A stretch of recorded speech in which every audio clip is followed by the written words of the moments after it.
Oi, pessoal, aqui é o Renato Gaúcho falando, tudo bem? Antes da história, dá só uma olhadinha no conjunto de gargantilha e brincos que tem para vocês essa semana. Olha só que coisa linda! Para concorrer a essas belezuras, é só se inscrever no canal, se você não é inscrito ainda, claro, dar o seu like, comentar a história, porque sua opinião é muito importante para a gente, ativar o sininho para ser avisado sempre que tiver história nova e, muito importante também, acompanhar o vídeo até o final. Tudo isso, gente, vai ajudar a fortalecer o nosso canal e ainda, de repente, já colocar na tua orelha e no teu pescoço essa gargantilha e esses brincos maravilhosos. Já pensou? Boa história e fiquem com Deus.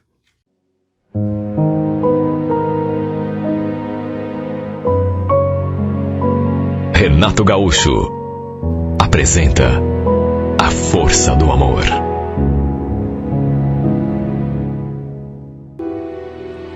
Foi ela que quis a separação. E olha, não tiro a sua razão.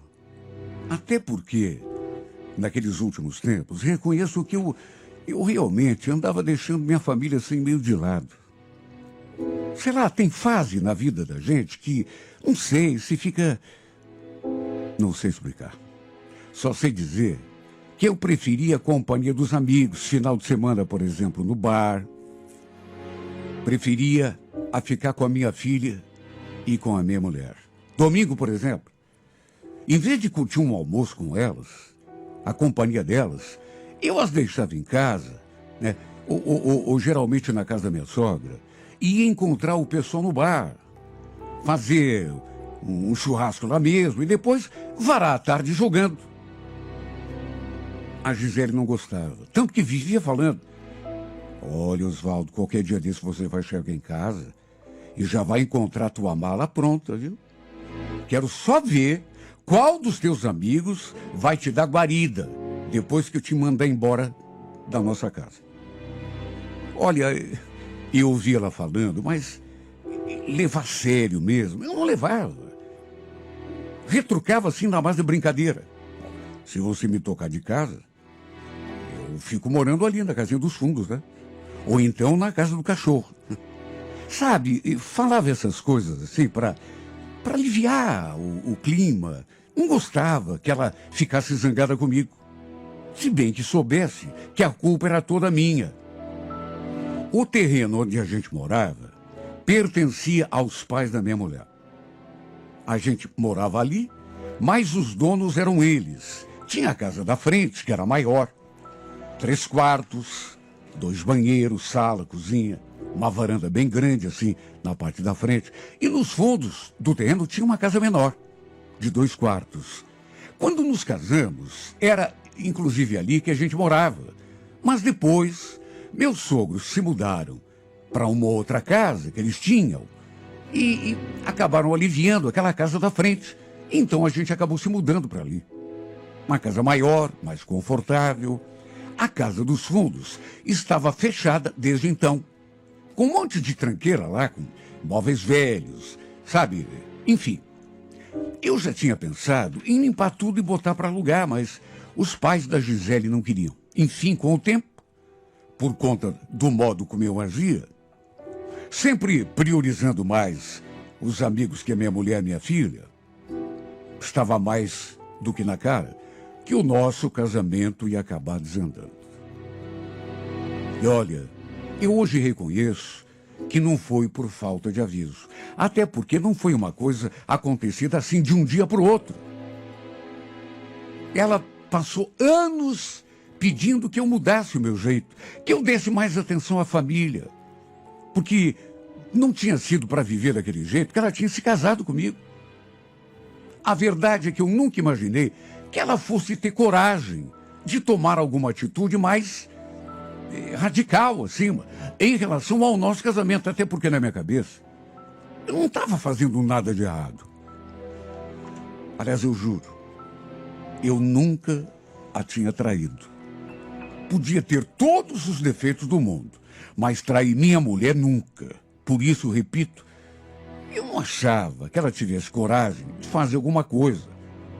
querer se separar de mim, por exemplo, mesmo depois que a gente passou a se desentender. Nossas brigas, aliás, eram basicamente sempre pelo mesmo motivo. Eu vivia mais na rua do que em casa. Ela vivia prometendo que se eu não mudasse, quando eu menos esperasse, ia acabar tendo uma surpresa quando chegasse em casa. E um dia, cheguei em casa por volta das 11 horas da noite, tinha passado a tarde toda e a noite no bar, e quando fui abrir a porta, a chave não entrou na fechadura. Tentei um monte e nada. Comecei a bater e a chamar por ela. Gisele, abre a porta, amor. Gisele. Absolutamente nem um ouvido. Silêncio absoluto. Mas eu sabia que ela estava lá dentro. Fui até a janela do nosso quarto e bati de novo. Porque se ela não tivesse ouvido, eu batendo lá na frente, batendo na janela do quarto era impossível. Ela não, pelo menos ouvia a minha voz. Gisele, ô Gisele, abre aqui. Abre a porta para mim. Ela não deu a mínima. Repito, eu sabia que ela estava ali. Aliás, em vez de abrir, sabe o que essa mulher fez? Mandou uma mensagem de texto. Tuas coisas estão todas ali na casa dos fundos. Se ajeite por lá essa noite, amanhã você vê o que fazer da tua vida. Sabe, eu li aquela mensagem e, sinceramente, eu não cheguei a levar a sério. Como assim? Na casa dos fundos, mas as minhas coisas... Olha, eu custei a acreditar. Só que, contra evidência, não tem discussão, né? Para resumir, ela tinha trocado a fechadura da porta. Por isso minha chave não estava entrando. Sabe, eu fiquei tão atarantado que eu comecei a falar sozinho. Fiquei ali, na beiradinha da janela, reclamando dela. E ainda continuei insistindo para que ela fosse lá abrir a porta. Acho que fiquei ali feito um pateta por quase uma hora, pedindo que ela abrisse, rodeando a casa, batendo na janela do nosso quarto e nada.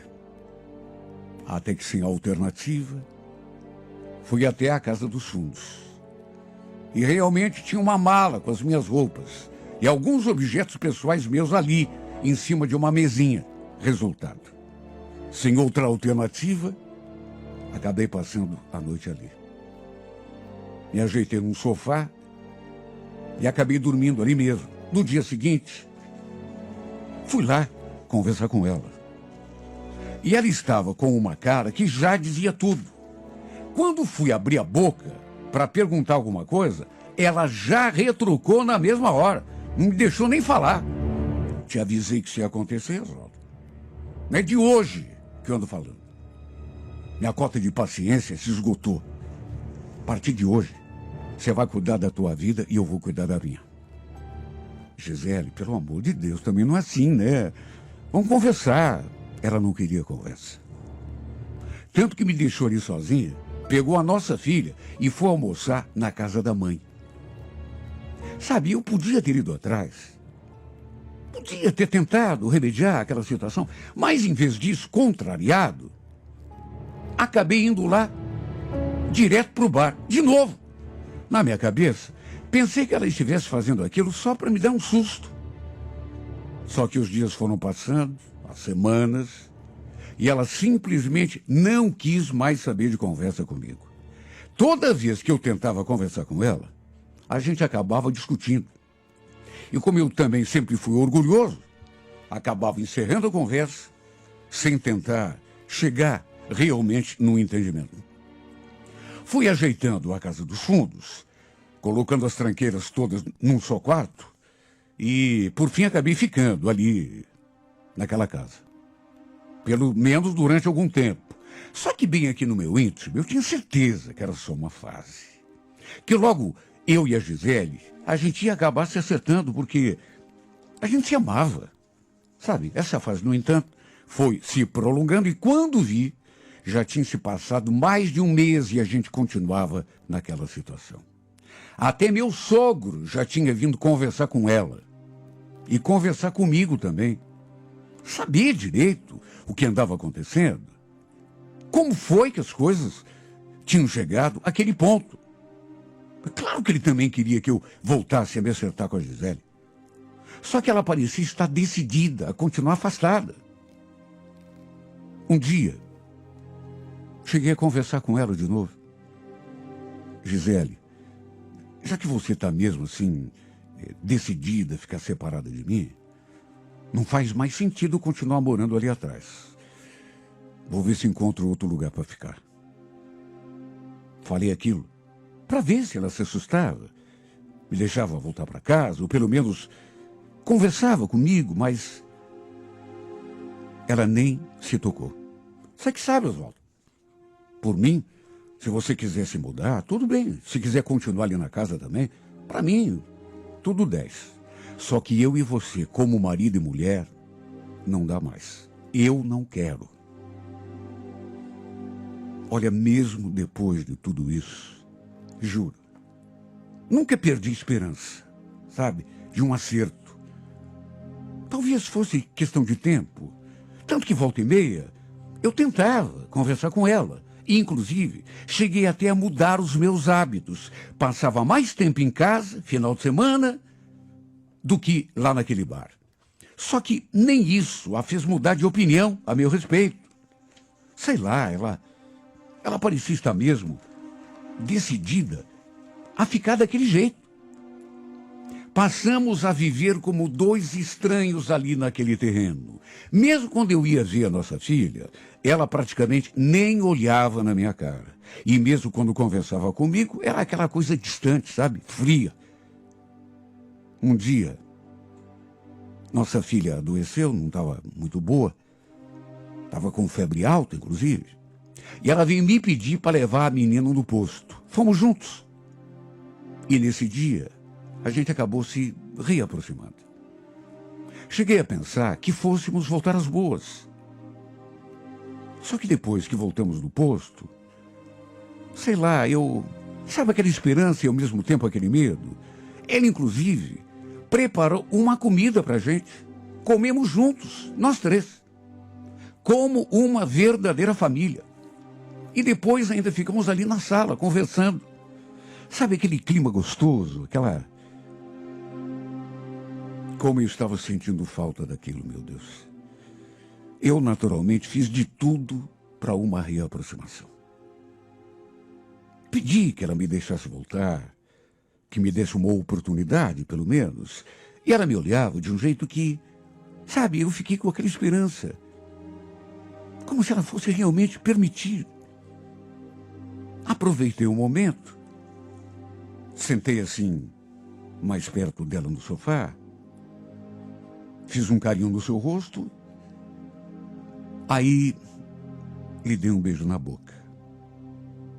Só Deus para saber como eu estava sentindo falta do seu cheiro, dos seus beijos, dela todinha. Só que quando fui lhe dar outro beijo, ela se encolheu.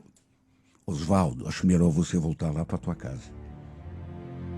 Minha casa? Mas minha casa é essa.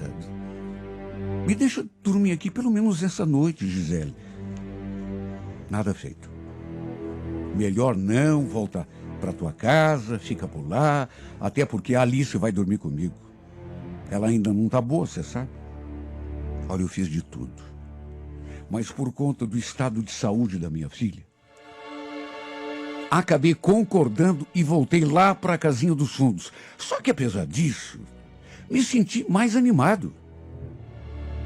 Ainda mais acreditando que a gente fosse se acertar. Mais dia, menos dia. A gente tinha, inclusive, trocado um beijo. Sabe, coisa que eu cheguei a pensar que nunca mais ia acontecer. Só que no dia seguinte, ela já estava me tratando exatamente do mesmo modo de antes. E assim os dias foram se sucedendo um atrás do outro, até que quando vi, Já ia para 3 meses que estávamos vivendo aquela situação. Ela de um lado, eu de outro. E repito, volta e meia eu fazia uma tentativa de reconciliação. Nunca desisti de me acertar com ela. Só que chega uma hora que você começa a cansar, porque vê que a pessoa não está afim. Às vezes, eu ia para o bar, bebia um pouco mais além da conta, e depois ficava choramingando ali na porta dela, ou na janela. Sabe, pedindo mais uma chance, ou então ficava mandando mensagens. Ô, Gisele, para de ser tão durona, eu te amo, eu sei que você também me ama.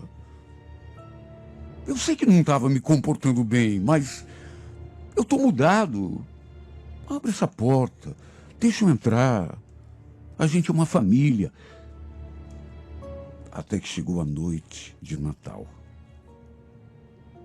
Olha, eu achei que seria a pior noite da minha vida. A mais triste. Pelo menos a julgar por tudo aquilo que andava acontecendo. Acho não. Tinha certeza. Passei a tarde toda no bar, me divertindo com os meus amigos. Só que chegou uma hora que cada um foi tomando o seu rumo, né? Cada um foi fazer a ceia na sua casa, com a sua família, juro. Sonhei que a Gisele fosse ficar com pena de mim, me chamar para fazer a ceia lá com elas. Só que não. Inclusive, nem ficaram ali.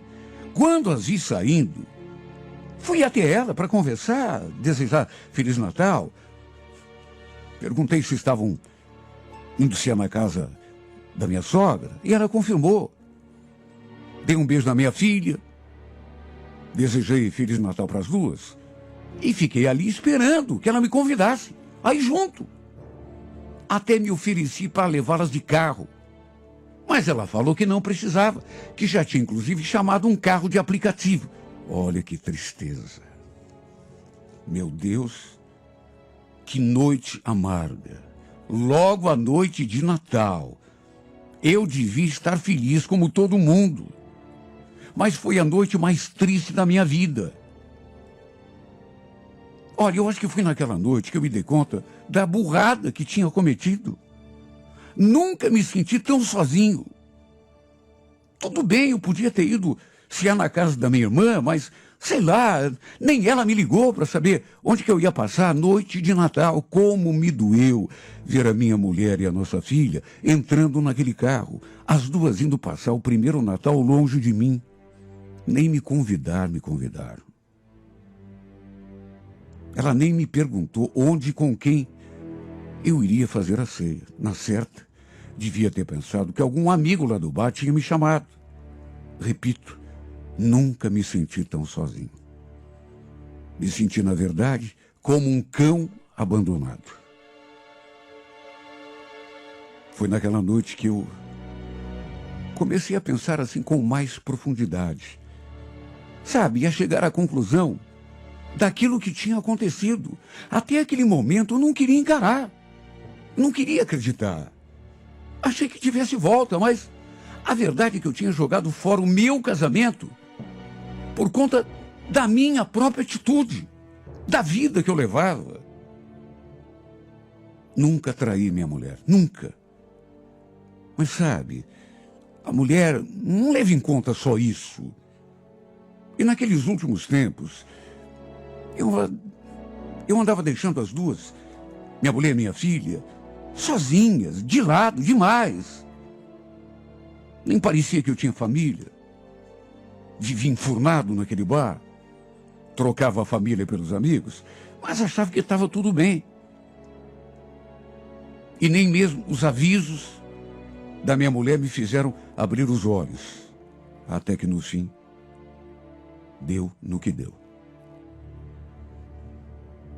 Pensei que tudo que eu mais temia tinha acontecido e que eu tinha vivido os piores dias da minha vida. Só que me enganei. A Gisele foi passar a virada do ano na praia, deixou nossa filha lá com a minha sogra, que naquelas alturas eu já nem sabia mais se ainda era minha sogra, se eu podia chamá-la assim, e foi passar a virada de ano sozinha na praia. Só que naturalmente depois é que eu fiquei sabendo disso. E falo sozinha, mas é só força de expressão, porque ela não estava sozinha. E foi logo na primeira semana de janeiro que ela veio conversar comigo. Eu até me animei. Quem sabe seja a hora da gente, sabe, se acertar, colocar os pingos nos is, retomar a nossa família. Só que, desde o começo, eu vi que ela não estava com cara de... Entre uma coisa e outra, a certa altura, ela falou: então, Oswaldo, eu vou marcar um horário no advogado, viu? Pra gente começar a ver a papelada da separação. Separação? É, o divórcio. Mas como assim, Gisele? Vamos conversar. A gente não pode decidir esse tipo de coisa assim. Mas é que não tem o que decidir, Oswaldo. A gente não vai voltar. Então não faz sentido, né? Um ficar atrelado no outro. Eu não queria me divorciar. Aliás, falei que não ia a escritório de advogado nenhum. Mas ela nem se abalou. Você que sabe. Se não quiser assinar os papéis, tudo bem. Vai ter de assinar à força, né? Do mesmo jeito. Só que vai sair mais caro para você. É isso que você quer? Olha, eu entrei em desespero. Porque apesar de tudo e do tempo já passado, eu ainda mantinha acesa aqui no meu coração aquela esperança de que a gente ainda fosse se acertar. Mesmo já fazendo tantos meses que a gente estava vivendo naquela situação, separados, procurei pela minha sogra e pelo meu sogro e pedi que eles conversassem com ela. Praticamente implorei que me ajudassem. Mas eles disseram que não podiam fazer mais nada. Que, inclusive, já tinham conversado, mas que a decisão final era dela. Eu ainda não sabia.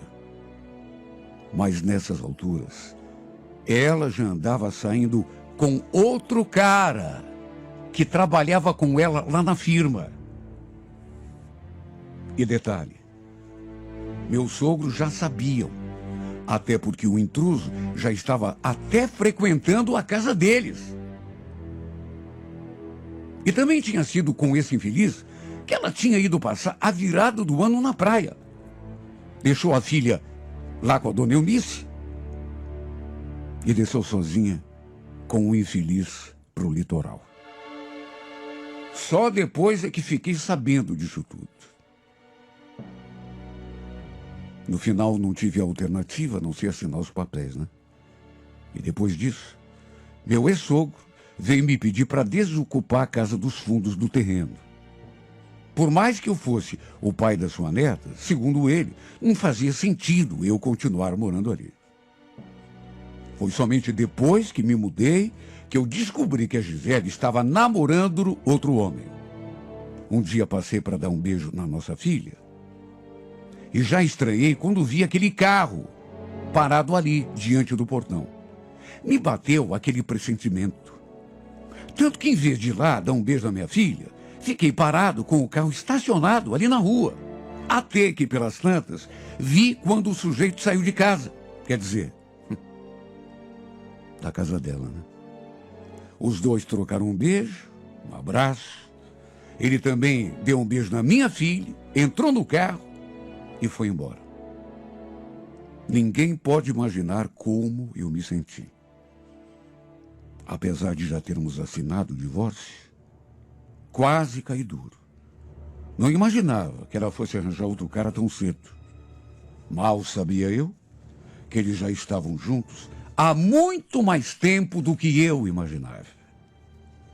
Sem conseguir me conter, fui lá conversar com ela, revoltado, dolorido. Quando me viu diante dela, já fechou a cara. que você está fazendo aqui, Oswaldo? Em vez de responder, eu devolvi a pergunta. Quem é esse cara que acabou de sair daqui, Gisele? Quem é? Não te interessa. Não te devo satisfação nenhuma. Essa mulher me tratou como se eu fosse um inimigo. Mal deixou eu dar um beijo na nossa filha. E já foi praticamente me expulsando dali. Fui bater lá na porta da casa da minha sogra e choraminguei um monte para ela. E foi então que eu soube que a Gisele estava namorando aquele sujeito. E ela ainda pediu que eu não fizesse nenhuma loucura. Que eu seguisse com a minha vida e deixasse a filha dela em paz. Sei que fui o único culpado por tudo isso que aconteceu, mas será que a vida precisava ser tão dura comigo? Eu sei que se tivesse dado mais atenção à minha mulher e minha filha, quem sabe nada disso teria acontecido, mas, sabe, não foi tão grave o que eu fiz. No fim, o castigo chegou.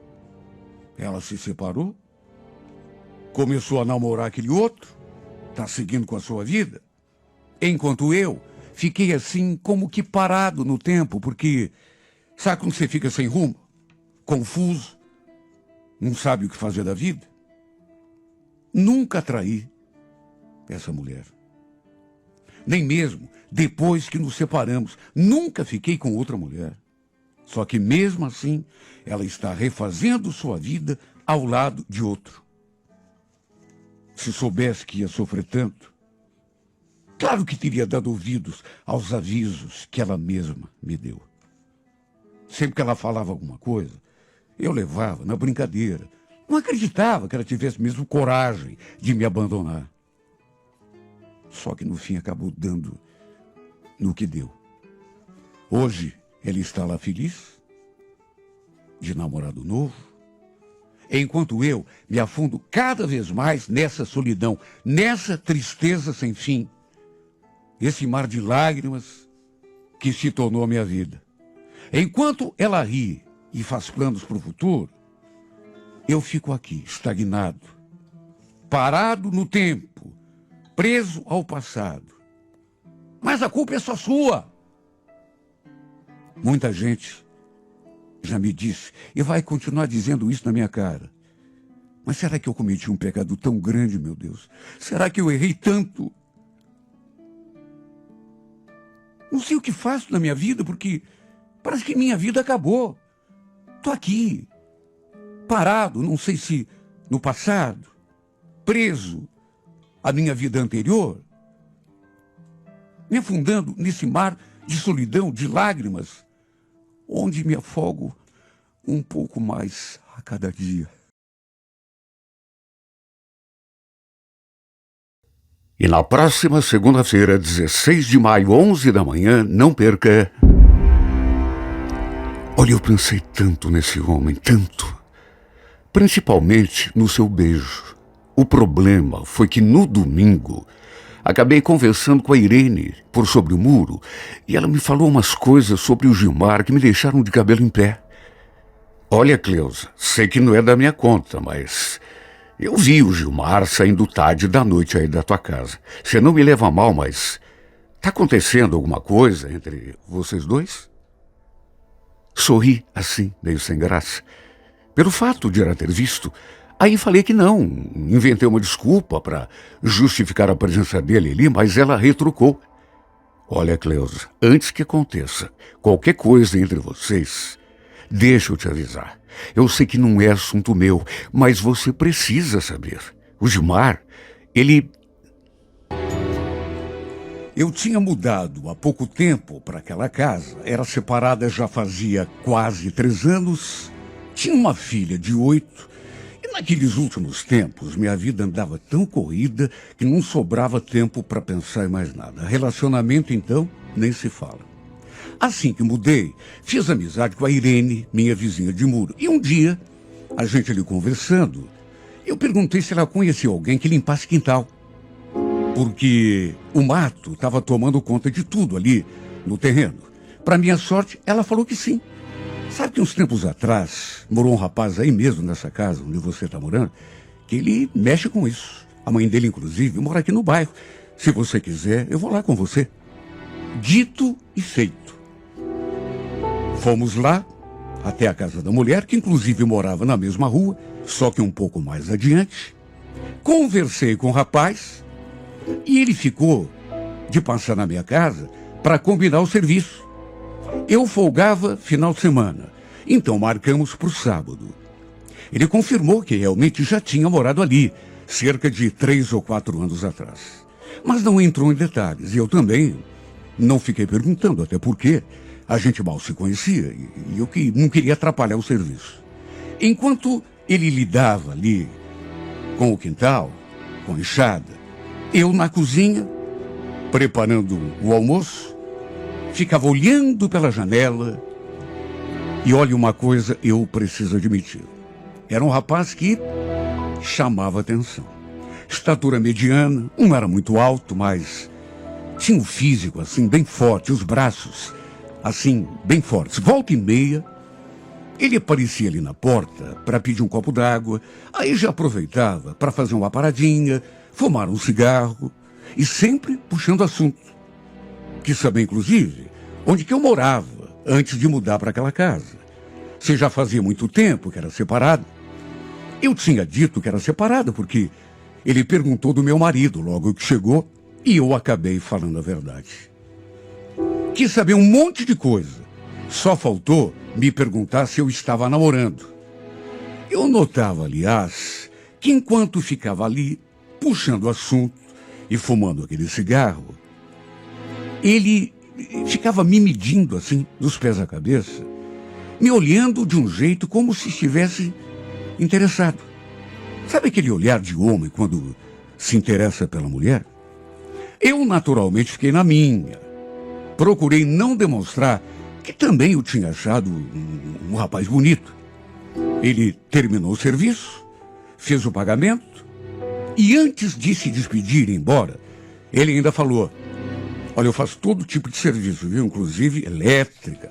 Se você precisar aí de, sei lá, de encanamento, qualquer coisa que precisar, pode me chamar. Até um cartãozinho ele deixou comigo com o seu contato. Aliás, quando fui pegar o cartão, a gente olhou de um modo que eu cheguei quase a perder a respiração. E antes de tomar o seu rumo, ele ainda falou aquilo. Aliás, estou esquecendo de uma coisa. Você não falou teu nome ainda. Falei sim. Você que não prestou atenção. Cleusa. Ah, é verdade. Tá certo. Bom, Cleusa, então já sabe, né? Precisou, é só chamar. Que coisa mais esquisita. Eu não sabia nada sobre ele. Só sabia onde morava e o que ele fazia. Mas não sabia, por exemplo, se ele tinha namorada, se ele tinha alguém, uma companhia. Só que, ainda assim, me senti atraída. Foi uma coisa que não dependeu de mim. Pela primeira vez, aliás, desde que tinha me separado, me senti daquele jeito, diante de outro homem. Algo no jeito dele mexeu comigo. Depois que ele se foi, inclusive, ainda corri lá na outra janela, que dava de frente para a rua, para vê-lo uma última vez. E ele me viu. Depois, ainda sorriu e tomou o seu rumo. Sabe Deus o que ficou pensando ao virar a cabeça para trás e perceber que ele estava na janela olhando para ele. Enfim, o tempo foi passando, nunca mais a gente se viu, até que 1 mês e meio depois, meu chuveiro queimou e eu precisei comprar outro. Eu nunca entendi desse tipo de coisa, mas aí, adivinha de quem eu lembrei? Aí, lembrei do Gilmar. Procurei aquele cartãozinho que ele tinha deixado e acabei ligando para ele, para ver se ele podia fazer a instalação. Não nego. Só de ouvir a sua voz, meu coração já bateu mais forte. Não perca, é na próxima segunda-feira, 16 de maio, 11 da manhã, na íntegra, a emocionante história de Cleusa e Gilmar, em mais uma edição de A Força do Amor.